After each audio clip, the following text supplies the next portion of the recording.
Guys, and welcome to the first of 3 videos that will be coming out on this channel today. We're going to be starting off, as you can see from the title, with West Ham versus Manchester United. And I got to tell you guys, first of all, hats off to West Ham, because this season they've actually been surprising a lot of people, myself included. They've been having some great results. They've actually been playing some really good football as well. That's the most surprising thing, is that the quality of their football has been very good. Offensively, they're very dangerous. Bowen has really stepped it up this season, and Haller, I think there's a lot of potential in that guy. It's just a matter of can he start to find his way in the Premier League? Because if he can do that, then there's a lot of potential in him. So West Ham do have a decent squad there. Cresswell is obviously always very dangerous, and just in general, I like the way they're set up. And also, I want to give compliments to David Moyes, who is really starting to kind of find a second wind in his career. Because obviously he did really well in Everton. He was always keeping them around the UEFA Cup spots. They were just a really solid team, that Everton squad, and then obviously he came to United, and it was a disaster.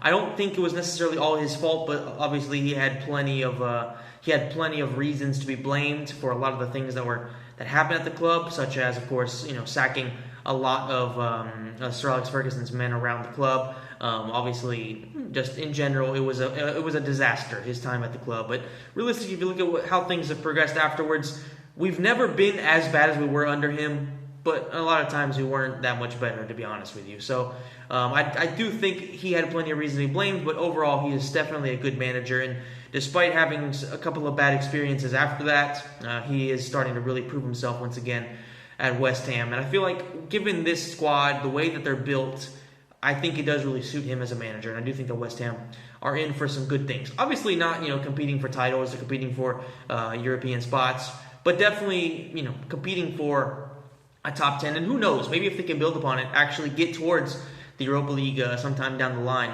Remains to be seen, but he's proven in the past he can do it, and if West Ham do back him the right way, and if the players back him the right way, then you never know. He could get into the club to that level. Because West Ham in the past, in the recent past actually, especially when they had Dimitri Payet, they've actually been able to compete for those spots. They actually got to those spots.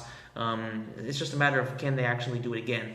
Talking about United, though, in Manchester United, obviously both clubs are United, but talking about Manchester United, the biggest takeaway is, away from home, the players seem to have the biggest balls in the world, and away at home, it's like they just can't really find any rhythm. And I don't know exactly what it is, but for some reason they're just not able to keep any consistency at home. But away from home, whether we're dominating, whether we're losing, we somehow find a way.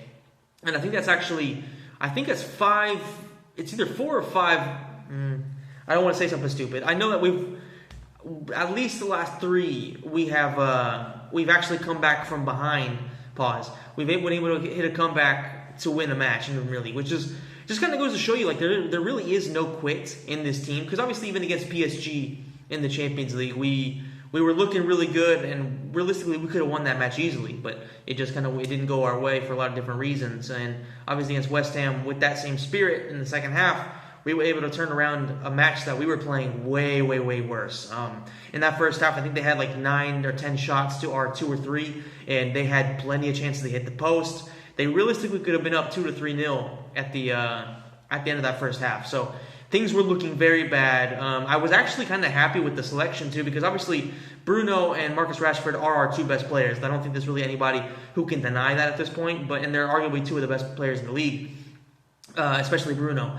But they play every single match, and they almost always play 90 minutes. So you really have to give them an opportunity to rest. And I feel like this was the right time to do so. Unfortunately, it coincided with one of the worst first half performances I've seen from us in a very long time, and them coming off the bench in the second half, they just completely changed everything. Bruno Fernandes broke Kevin De Bruyne's record for most chances created in 45 minutes, and he's destroyed that record.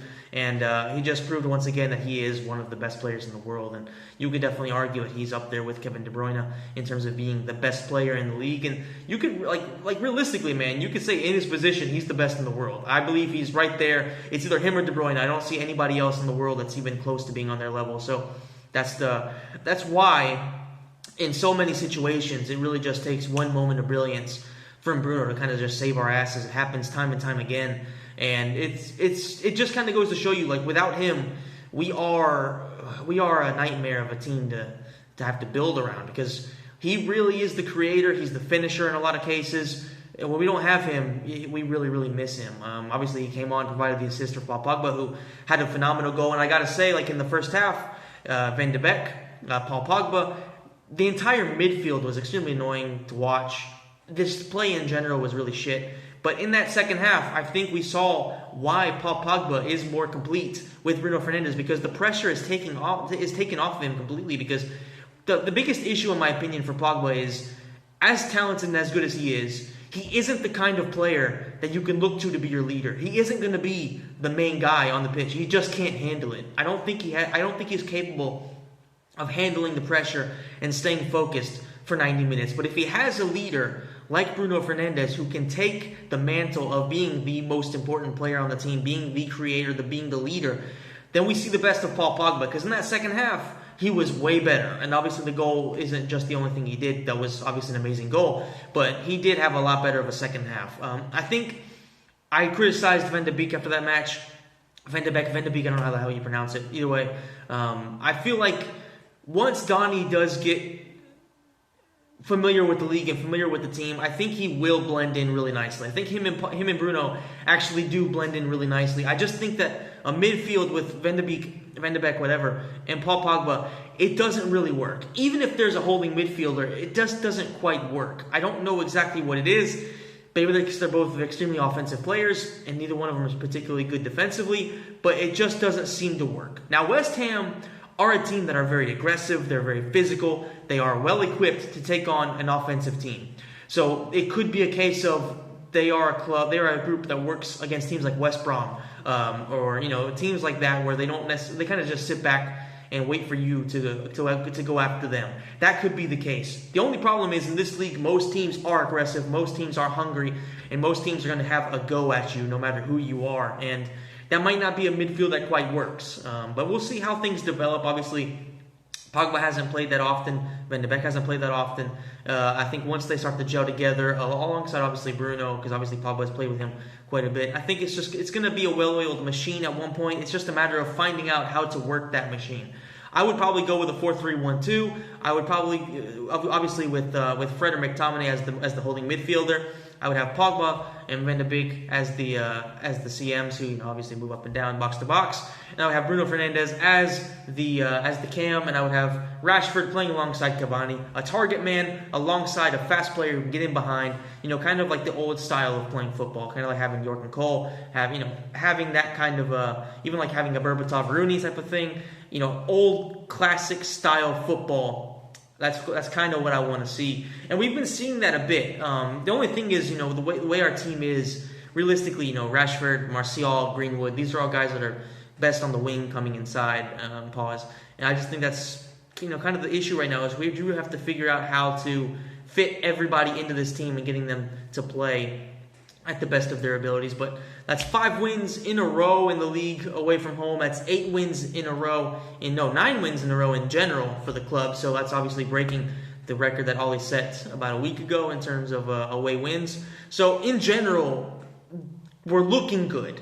We are looking good, because even when we lose, we've been looking good. Obviously, we start off poorly, but realistically, obviously not counting Liverpool and Spurs, who have played a game more than us, we are, if we win our makeup game, we are only 2 points away from the top. So we have essentially gone from looking like we could be relegation fodder to being in an actual title race. And that, guys, is why you can't just sit there and throw people under the bus like Ole Gunnar Solskjaer, because all of a sudden he's gone from an absolute joke of a manager to being somebody who's leading people, a team who has a lot to learn, a lot to develop, to realistically being potential title contenders. I do still favor Spurs or Liverpool, but I do believe that